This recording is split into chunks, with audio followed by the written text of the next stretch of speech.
Latigo. Todo Latigo. Dali lang no para mabalance naton ang mga information bala. May kang tanan sa rayang gina-proponer nga pag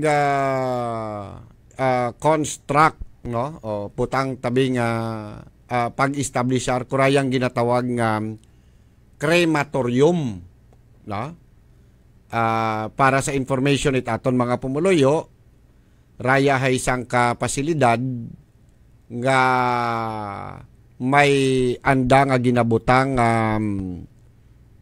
lahaan bangkay itawo pasensya sa nagapamahaw no. Bali ang mga kadaber, ang mga nagakalamatay, ang iban abi sa iban nga mga lugar gina-practice ra no. And iya sa aton sa Panay Island isa malang rong naga-operate nga crematorium no, ginasunog ang kadaber hasta nga mangin abo. Ang balabi sa abo ka nagalin, sa abo ka man magabalik. Okay? So, sa Iloilo pa. So, ang mga ang mga nagakalamatay sa COVID makaron, ito ginapangdala. So, naging in demand rayang pasilidad. And there is a proponent now here in Aklan, kag roanda nga nakita nga lugar ay rong banwa it naman siya. No?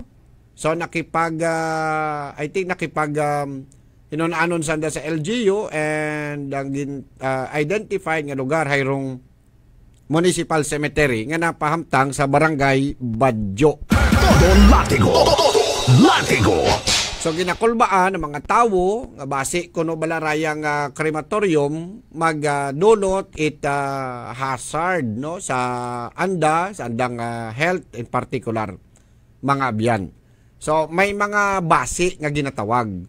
So let us listen mamati man ta sa part sang proponent no mga abyan. Ano gid blahaw? Kay pati may mga compliance man bala sila sa government regulatory laws no? Regulations sa pag-operate kara. Kag ano may experience na ni may lugar na sila nga naga-operate it crematorium. Todo Latigo. Todo Latigo. Upod naton sa linya mga kabyanan ang proponent si Mr. Rodrigo dali lang Coquia Jr. Company nila is Just Rod Crematorium. Nagaburot siya doy, paliw ko dula ang burot. Hello, good morning Mr. Rodrigo Coquia Jr. Sir, good morning, live ka sa Radyo Todo. Hello sir. Hello Sir Jonathan, magandang umaga sir at sa mga listeners po natin sa inyo po. Okay. Sir, anong bang pronounce na apelyido nyo, sir? Coquia? Coquia po, sir. Sorry, no? Coquia pa. Mr. Coquia, no? Sir, okay. Pwede nyo bang isalaysay, sir, sa amin? Paano po naisip ninyo na maglagay, maging area ng inyong pasilidad ang Numancia, Aklan, sir? Actually, sir, alam mo naman natin yan na sa island ng Panay, is iisa lang ho ang facility which is ito po yung sa Iloilo. Kung balik tanaw natin sir, mga nakaraang buwan, mga 2-3 months, nasira ho yung machine. So, nung may nakausap po ako dyan sa Panay Island, isa ho si Mayor Toto, nahihirapan ho yung mga kababayan ho natin, not only in Aklan but sa Iloilo dahil iisa lang ang machine. While during talks, nabanggit ko ho kay Mayor Toto na if it's possible to put up a crematorium sa Aklan, Numancia. Sabi naman ni Mayor Toto, basta mag-comply tayo sa lahat ng requirements ng gobyerno, bibigyan kita ng permit. For your information, sir, we are operating also a crematorium sa ibang lugar. Okay. So, meron tayong kaalaman kung ito ba ay makakahawa o makaka-apekto sa komunidad. Ang nabanggit ko naman ho kay Mayor Toto, I will make sure na all documents or permits necessary gagawin ho natin, sir, bago tayo Okay. makapag-umpisa. Mr. Kokya, pwede mo enumerate sa amin, sir, saan mga lugar na po kayo nag-ooperate ng crematorium? Personally, na ino-operate namin, sir, nag-start kami sa Calasaw, Pangasinan. Pangasinan?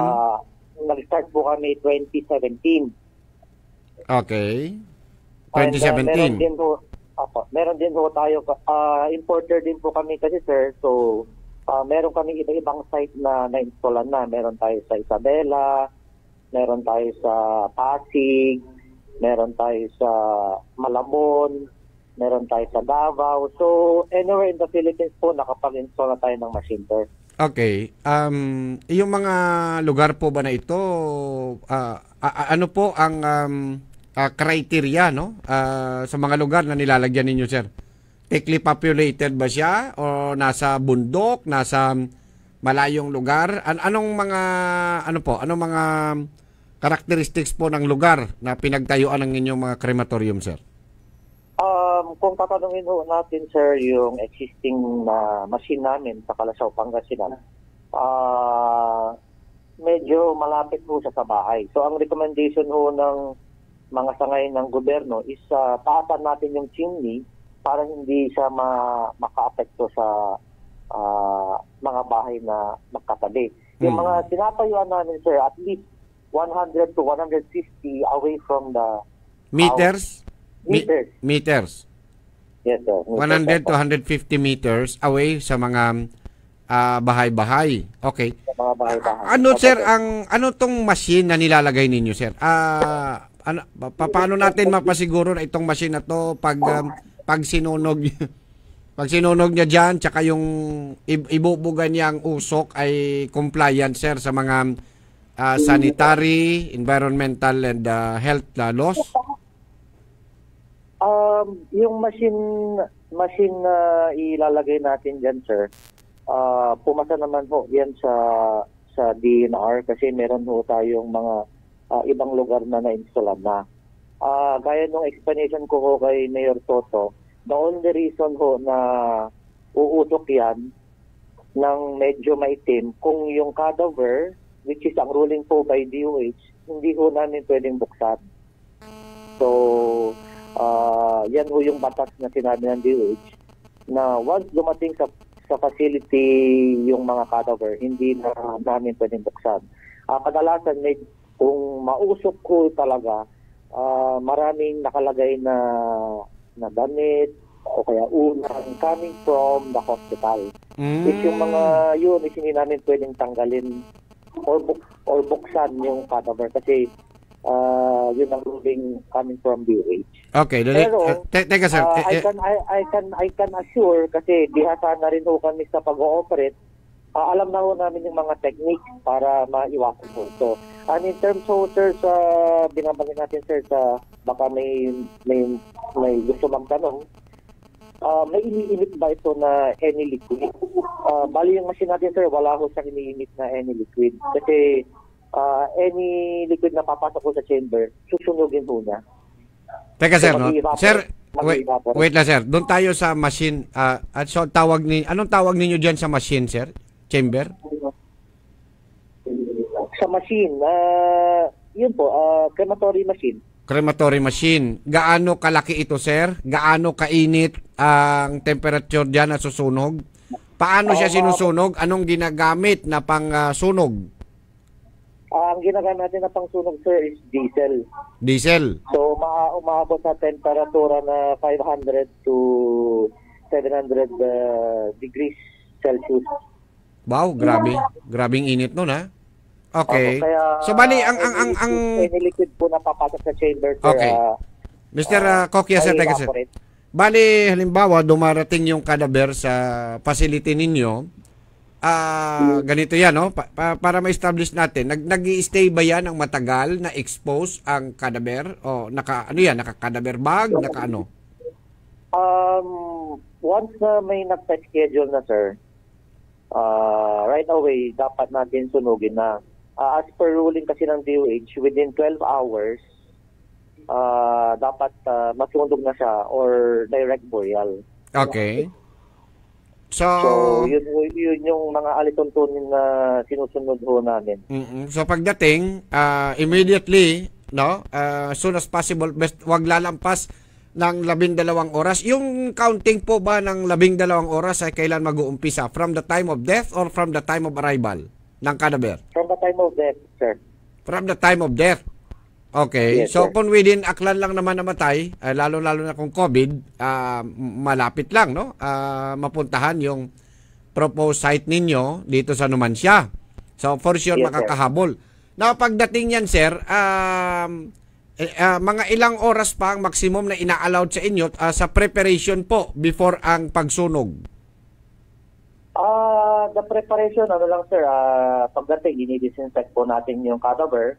After disinfecting the cadaver, that's the time po natin na ipapasok sa chamber. Okay. The operation would only take minimum po nasa 40 minutes, maximum 1 hour.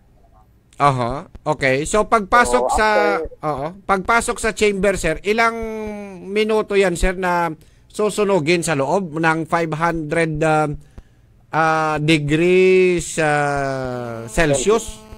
Usually sir, it would depend on the cadaver or the remains kung gaano kalaki. Pinakamabilis po sir, mga 40 minutes. Pinakamatagal na po yung 1 hour. Yun yung time ng pagsunog. Okay. Yes, sir. So, again, linawin natin, sir, no? Kung sa paglagay ng cadaver, yung cadaver ba, sir, pag nilagay sa loob ng chamber, naka-cadaver bag pa? Yes, sir. Nakaka-cadaver bag pa. As per ruling ng DOH, sir, hindi ho namin na pwedeng buksan or ilipat yung COVID positive. Okay, So, yeah. once na dinala ho sa pasilidad namin ng mga punerarya, wala na ho kami pwedeng gawin doon, kundi direct na po siya sa chamber. Okay. So, ngayon, sinasabi mo kanina, kung ano yung laman, no? Kung ano yung laman ng cadaver bag, kung yung bangkay ay binalot pa ng kumot, pinaking tape, kung ano pa yan dyan, lahat yan susunugin. No? Yes, sir. Lahat yan susunugin, hindi pwedeng buksan, walang bawat tanggalin. So, of course, syempre naman, pag sinabi nating 500 degrees Celsius, sir, kung may kaluluwa pa yung bangkay na yan, pati kaluluwa niya masusunog na dyan, no? Sa grabing init na yan. Okay. So, hindi talaga maiiwasan. Pero, sir, no? Kung wala namang mga ibang mga materials, ang usok na ibubugan yan sa chimney, pag sinabi nating chimney, yung tubo na linalabasan ng usok doon na nakatayo sa taas, no? Ng pasilidad ninyo, simboryo, no? Kung walang ibang mga materials diyan, sir, ano yan, colorless, puti or black? Colorless yun, sir. Even pag wala hong nakalagay na ibang materials just like taunan, mga kumot, mga extra clothes doon sa cadaver. Yung cadaver bag, alam naman mo natin kasi yung material niyan is plastic or rubber. Yun lang, konting smoke lang yun. Siguro less than a minute, wala na. Okay. And may amoy ba yan, sir? May amoy? Yung amoy niya, sir, from the facility, mga nasa 50 meters lang yung maamoy mo. Parang nagsusunog ka lang, sir. Yun lang yung amoy niya. Hindi siya masakit sa ilong? Ay, hindi po, sir. Hindi po siya masakit sa ilong.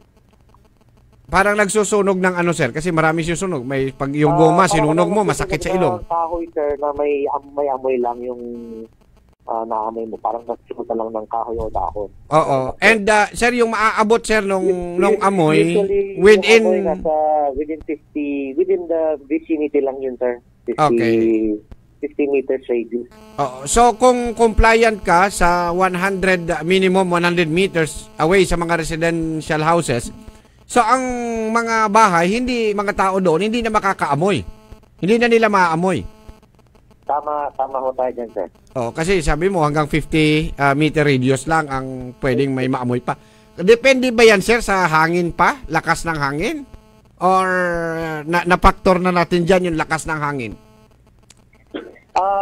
Dito kasi sa pasilidad namin sa yung mga ibang facility namin, sine-check namin kung hanggang saan umaabot yung amoy, even though exposed or open area tapos may hangin. Nasa roughly nasa 50 meters radius yung naamoy pa. Okay. Teka sir, no, medyo may umaingay dyan sa balibot mo. Kahit sa balik ko. Oo.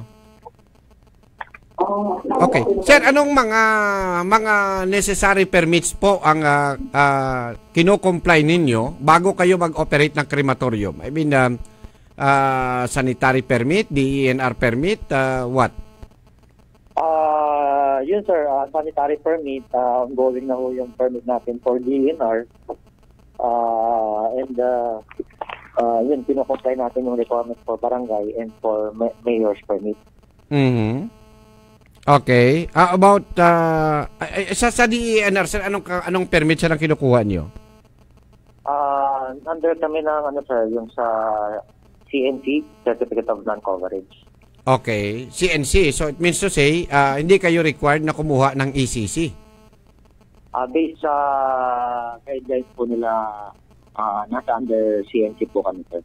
Under CNC kayo, no? So, yun nga, pag sinabi mo kasing under CNC, hindi kayo required na kumuha ng ECC, no? Kundi Certificate of Non-Coverage lang, no? Okay. Under DNR, sir. Under DENR. Sir, sa Department of Health, maliban po sa sanitary permit, no, na kukunin nyo sa munisipyo, may mga DOH certification ba itong mga gamit ninyo, sir?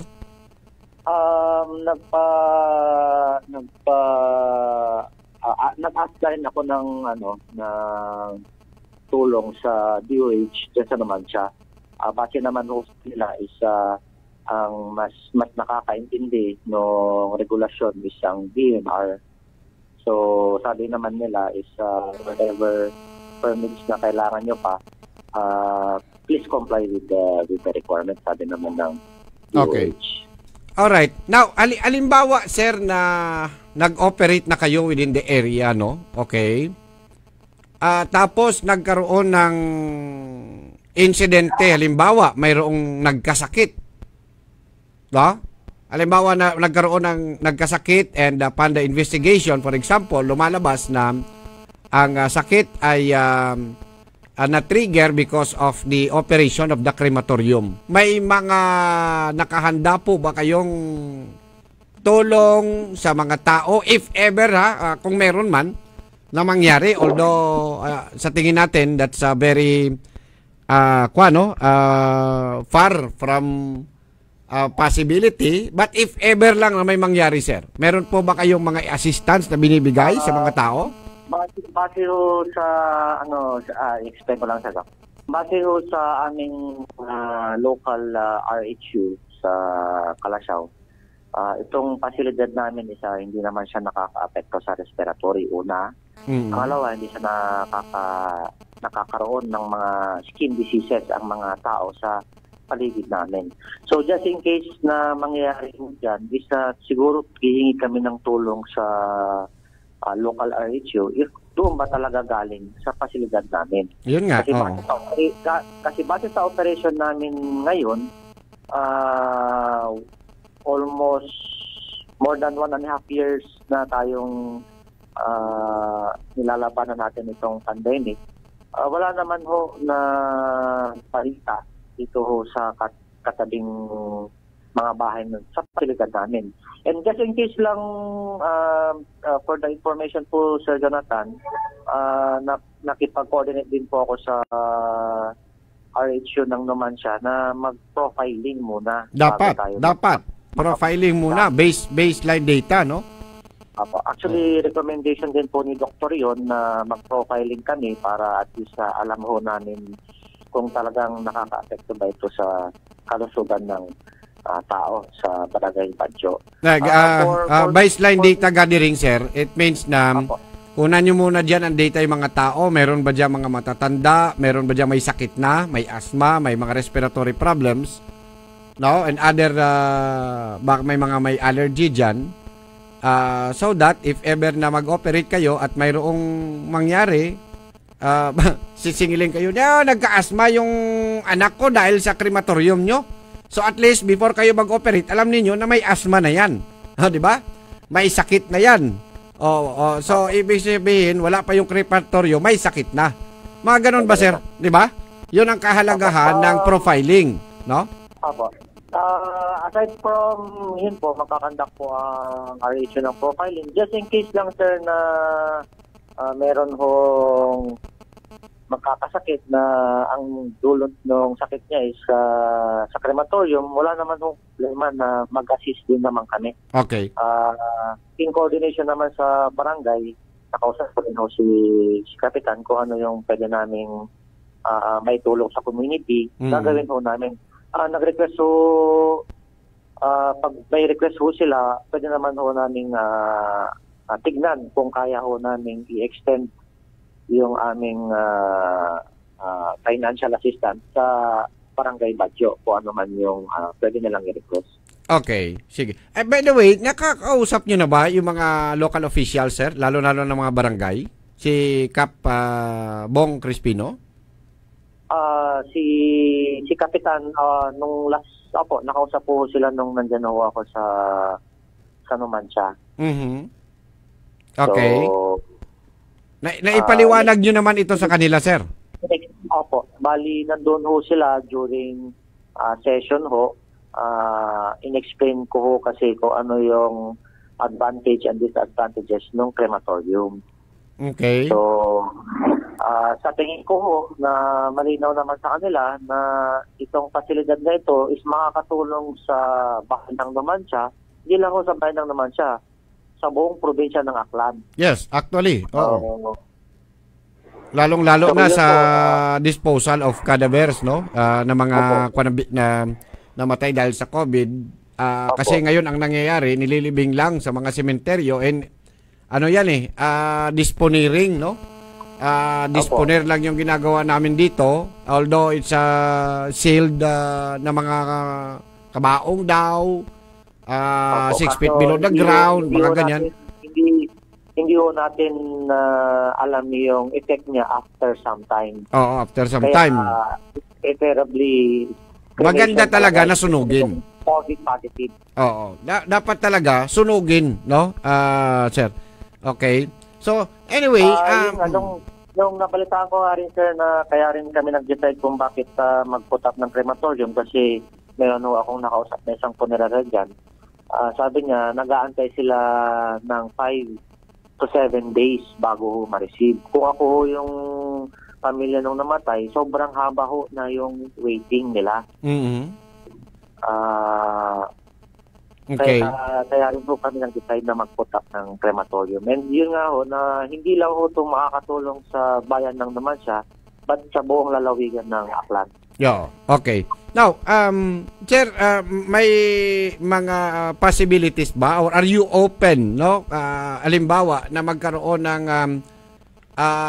public just for the interest of public hearing, no? Although it's not required as you said because di naman requirement talaga sa pagkuha ng Certificate of Non-Compliance or CNC ito mga public hearing. Kaya nga siya CNC na, no? Okay. Pero para lang sa katiwasayan po ng mga kababayan namin dito, handa naman po ba kayong humarap sa kanila at pakinggan lahat ng mga worries nila at sagutin, Mr. Kokia, sir? Wala naman pong problema, sir. Ginawa naman na ho natin yan during session ho sa... Hindi, session lang yun, sir eh. Sir, session lang kasi yun, no? Yung sinasabi ko rito is yung mga community mismo. No? Okay, sir. Wala in coordination with the LGU. Oo. Wala naman ho tayong problema doon, sir.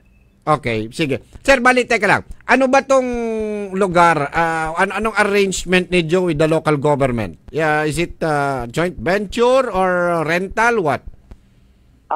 Bali, ang arrangement ko sa Numancia is rental. And ang request ho ng si Mayor Toto is sana may special arrangement sa bayan ng Numancia. Yun lang naman ho yung hiniling nila. Bali, rerenta kayo sa Numancia dahil municipal lot yung lugar, no?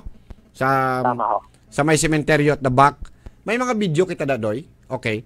Magrerenta kayo. Tapos, ang inihingi lang ng Numancia, medyo may special rate kung taga Numancia. Tama ho, sir. May special. Teka sir, mga magkano bang ginagastos dyan sir sa pagpakremate? Kaya ho na nabanggit ko ho din doon sa meeting, hindi ko mabanggit yung price kasi ang partner namin ho is funeral. Pero ang sisiguraduhin ko ho na kausapin ko ho yung mga funeral na wag ho nilang taasan ng presyo. Para ho makatulong sa kababayan ho natin dyan sa... Pero yung average nito sir na rate sa lugar na nag-ooperate kayo, for example in saan yun? Pampanga? Kalasyaw. Kalasyaw, oo. Magkano sir? Gaya ng sabi ko sir, kasi ang partner ko na dito sa ano is sa mga funeral. Kung ano ho yung current na price nila, I will make sure na mas mababaho yung ma-offer natin para ho na hindi wala namang ano rito sir, walang crematorium dito no, na pwede mong sabihing babaan mo. Okay. Meron ho kasi pasilidad diyan sa Iloilo yun sir. Iloilo yun. Iloilo. Oo, yung Tama, price halos lahat ho kasi ng mga COVID positive diyan ho sa Aklan. Iloilo ho dinadala. Yeah, I mean sir, yung presyo nila na yon nagawa nila kasi exclusive sila eh. So ngayon kung yon ang magiging basis mo na bababaan mo, imagine yung singil nila sir nasa 70 to 80,000. Kung gano'n ang, actually hindi ko alam yung rate nila na gano'n. Kung gano'n ho ang rate na sinacharge ho sa family member, lower po tayo dun sa sinabi nyo na 70 to 80,000. Oo, sige. Anyway, so ilang years sir ang kontrata ninyo with the LGU Numancia? Kung di ho ako nagkakamali, 10 years po ata yung ibigay ho sa atin na kontrata. Magkano po ang renta? Ano ba yan? Monthly? Monthly ho, sir. Monthly po. Oo, magkano po? Ang provide lang ho nila na square meter sa amin, sir, is 150. 150 square meters? Magkano po per month? Hindi ko maalala yung nasa kontrata. I-update ko kayo doon, sir. Sorry, hindi ko nakita yung sa kontrata. Okay. Sige. And kailan nyo sir plano sana to na maumpisahan ang earth moving, construction at mag-operate? As soon as possible sir, once we comply with all the permits necessary, makapag-umpisa na ho tayo para ho makatulong na ho tayo sa kababayan natin dyan sa Aklan. Sir, yung yung ano ba, yung pinaka-machine sir, saan manggagaling to sir? China ho, sir. China. Okay. At yan na rin ang ginagamit sa ibang mga lugar? Yan na rin ho ang ginagamit sa mga ibang lugar. Okay. Alright, sige. So, anyway, yan lang muna sir ang mga katanungan namin for this time, no? At least naliwanagan tayo with regards sa mga operations at plano ninyo. May mensahe po kayo sa ating mga kababayan dito. Yun ang kinakatakot nila, no? Na baka daw maging health hazard itong crematorium. Paki-reiterate lang muli, Mr. Kokya. Sir, go ahead. Ayun, sa mga kababayan natin dyan sa Badyo, Barangay Badyo, wag ho kayong mag-alala, wag ho kayong matakot dahil hindi naman ito nakakahawa sa kalusugan natin. In coordination with the local RHU, gagawan ho natin ng profiling para ho makita ho natin kung talagang nakaka-apekto siya. And once na nag-operate na ho kami, wag ho kayong mag-alala. Anytime you could visit our site para ma-witness nyo ho yung operation namin. And maintindihan ho natin kung ano ba talaga yung kalagayan din namin na nag-ooperate. We are open to any gaya ho ng request mo sir kung may dialogue para ho ma-explain ho natin ng maigi in coordination with DOH kung talagang makaka-apekto ito sa kalusugan. Sir- Lahat ho na necessary permits, i-comply ho namin bago kami mag-operate. Oo. Sir, bali itong facility ninyo will be fenced? May bakod ba to? Hindi to accessible sa publiko? The whole 100, ilan ngayon? 150 square meters? Opo sir, nakabakod ho yan. Yun yung... Babakuran to, no? May fence? Opo sir. Yun yung propose ni Mayor Toto, dapat nakabakod. Oo, so hindi to magiging accessible sa tao. Then, silyado. I mean, wala dyan na mga baka pwedeng lusutan yung mga sapat-sapat na galing sa loob. Sir, mga ganun may kinakatakot nila. Baka mamaya makalabas ba na dala-dala daw ang virus, mga ganun? Opo, bali nakabakod siya and usually po kasi niyan may protocol kaming sinusundan na naka-schedule ho ang pagdating ng mga punerarya para hindi sila sabay-sabay na nasa pasilidad. Okay. At ang mga personnel ninyo na mag-aasikaso nito, naka-PPE naman? Opo sir, under the guidelines of DOH. Okay. At saka sino ba namang magninegosyo ka? Magkanong kapital sir sa ganitong negosyo, by the way? Medyo malaki sir kasi yung makina sir nasa million na rin ho, plus yung facility na i-install. Dito po sa particular na project na to, magkano po ang nakita ninyong capital or investment na ilalabas? Mga roughly almost 10 million siguro sir yung if operational na siya. Okay, 10 million. Okay. So hindi ka naman siguro mag-i-invest ng 10 million tapos magpapabayaan mo lang diyan na magkaroon ka ng problema sa komunidad na wala pang isang taon sarado ka na. 'Di ba sir? Opo.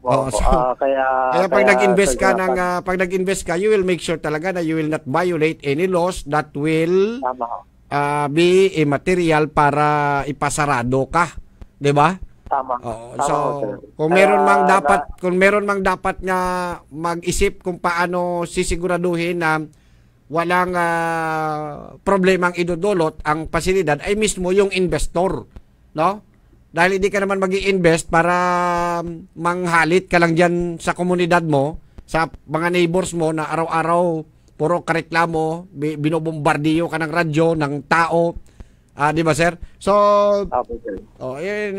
kung buksan lang natin yung ating isip no sa mga ganitong klase ng mga investments no, Mr. Coke. Anyway, hindi mo naman masisi yung tao kasi nga dahil sa kakulangan din siguro marahil no ng kaalaman tungkol sa mga ganitong klase ng very kasi ito no? Hindi naman to yung common na negosyo na punerarya lang. No? So kaya hindi mo maiwasan Mr. Kokya na mag-iisip yung mga tao na baka. So at least ngayon na ipapaliwanag natin ninyo sa kanila na yung mga baka at haka-haka nila ay kahit papaano ay masagot no, Mr. Kokya. Okay? Opo. Yun nga po sir, kung sakali man lang na nakaka-apekto siya, most likely sir, yun na ho ako kausap ngayon. Oo. Okay, sige. Tsaka pag nangyari yan, sir, ako mismo yung number 1 na magkikriticize sa inyo dyan at manawagan ay pasarado kayo pag nangyari yan, sir. Okay? Salamat, Mr.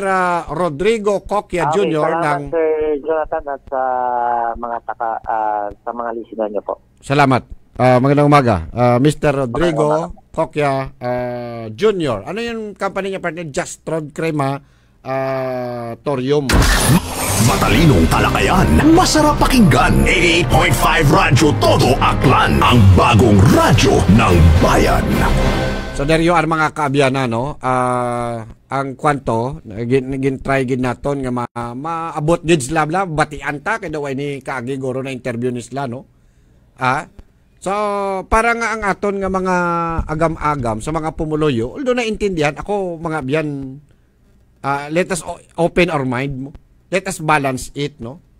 The fact number 1 is that we need to cremate ang mga namamatay sa COVID. Why naton ginapangayo nga may mamatay pagid Protein reality, mga kaabyanan, ang COVID ara pa. Okay? So, buta balon, gina-estudyuhan man na sa project proponent, niya baka mag-invest tayo dyan ng malaki, tapos next year wala ng COVID. Diba? So, nakita man nila na, ini nga pandemic will continue and there is a need. May demand. No? May demand, there is a need. Nga, dapat ang mga nagakamatay within 12 hours, sunugon. Ang mga, pag halimbawa, wala krematorium sa Aklan. Temporary man lang tong kay gobernador nga hambal nga ilubong nyo lang anay da sa mga municipal cemeteries. Temporary lang to because naguba ang machine to sa Iloilo kag overwhelmed ang pag-abot sa mga kadaber. Because, gigato, no? Gigato ang nagakater sang tanan nga mga nagakalamatay bangod sa COVID sa bilog nga Panay Island. Ang iban gani from Negros, Bacolod, ginatabok pa. No? So that's the reason why nga ang mga from Aklan, why na lang ginapadala to. Pero delikado. Delikado na nga inubong mo lang sa imo sementeryo, hindi na properly handled. And I don't know kung 100% compliance sa mga sanitation codes or laws, regulations sa disposal sa mga kadaber nga nagakamatay bangod sa virus. Diba? So, that's why mabyan in demand ang crematorium. Now, may nag-interest nga magbutang it crematorium sa Aklan. That's the fact that it can help. Di na niya haka-haka. Kundi makabulig na para nga ang mga nagakamatay, number 1, kung dalon mo sa Iloilo, dugay. Pangalawa, mahal. No? Kung sa Iloilo, makon mo 70 to 80,000. Di kung iya lang sa Aklan ang crematorium, basi kung butang tabi mag 50 mil na lang, ba't itambal niya kaina, basta sigurado gid lower than sa rate sang Iloilo. Dila lang ang walang latay kapag hinagupit ng latigo. Latigo. Amo na mabyan ang mga bintaha matuod. Amo na mga bintaha, di ba? Sigurado kita nga ang mamatay, makremate na gid siya, mamatay gid ang mga virus. Okay? Pangalawa, makabarato ka. No? Makabarato ang mga nabilin nga mga folks, ang pamilya, sang namatay, or ang gobyerno, kung sino man ang nagabayad na, makabarato. Kaysa dalon mo to sa Iloilo nga kamahal. Magastos pa. Kaya kung ikaw pamilya, maupod ka pa to sa Iloilo, tiner na to pilakadlaw pa kay di pa matapos-tapos, sinimana bago makremate to. Di ko diri ang cremation sa Aklan, kung dasig lang, barato pa. Diba? Now, kung ang imo ginakulbaan man lang kay base kung health hazard, base kung mahapuon ka na, base kung magka-allergy ka, o kung ano, pada yung mga balatian, mga kabiyanan, again, muna ginambalta, sa iban nga lugar, nag-operate man. Ang gigato to sa Iloilo, community man to, within the city, nagigani sila. No? Sa abot, lapas na or harong nga area, mga kabyanan, sa coastal ang lagyan bla. O dito na, may mga operation naman sa iban nga mga lugar, within the city. Di wala man sang complaint o wala man sa may natabo nga mga nagbalalatian, abi bangod nga may crematorium facility. O, muna bla. So, is it tama ba lang kontrahon mo gid bangod lang sa imo haka-haka nga wala ka pa iya sang basis komparar sa mga facts na inang may mga basis na gid, no? May mga balasihan na gid bala nga wala siya sang health hazard, maging mas practical siya kag magpakabulig pa siya para mapadali ang pagsunog sa mga bangkay sa mga namatay bangod sa COVID. Dila lang ang walang latay kapag hinagupit ng latigo. Latigo. So, kung imo tanawon mga biyan, maabo imaw nga dalon nga mga bintaha, ambal ko gani, hindi man mag-invest sanda, kung mangguba ka malagyan sa komunidad, manghalit ka na, mag-invest ka milyones, tapos manghalit ka sa komunidad, basi karo kung wai pa mabulanan ang imo operation, pinasarado ka na sa gobyerno. Diba? Gusto mo na kung ikaw nag-invest? Natural, hindi. So, imuon mo. Siguradoon mo gini nga compliant ka sa sanitation, sa health, sa environment, kag kung ano pa da nga mga dapat i-comply to make sure nga ang imo negosyo hindi makahalit sa imo palibot. Jonathan Cabrera, komentaristang walang sinasanto. Again, hindi man abot ang balon nga popular ang pagkontra, insakto na. Pero may kinahambal tabla, no? It's not about popularity, it's about what's the facts, no? Ano gid lang kamaturan kag nagakadapat, how? Oh, di ba? With all due respect and in fairness sa project proponent kag sa mga opisyalis, it banwang numan siya. Todo latigo. Again, ang makinabang di bukon lang itaga numan siya. Mangin ro iban pa nga mga banwa sa aton probinsya Itaklan. Malay nyo pati taga Antique. Dira pa. And of course, the more cadaver sila da iya nga gina cater nga mga clientels, mga kabyanan, the more taxes man nila nga bayaran sa munisipyo. Todo latigo.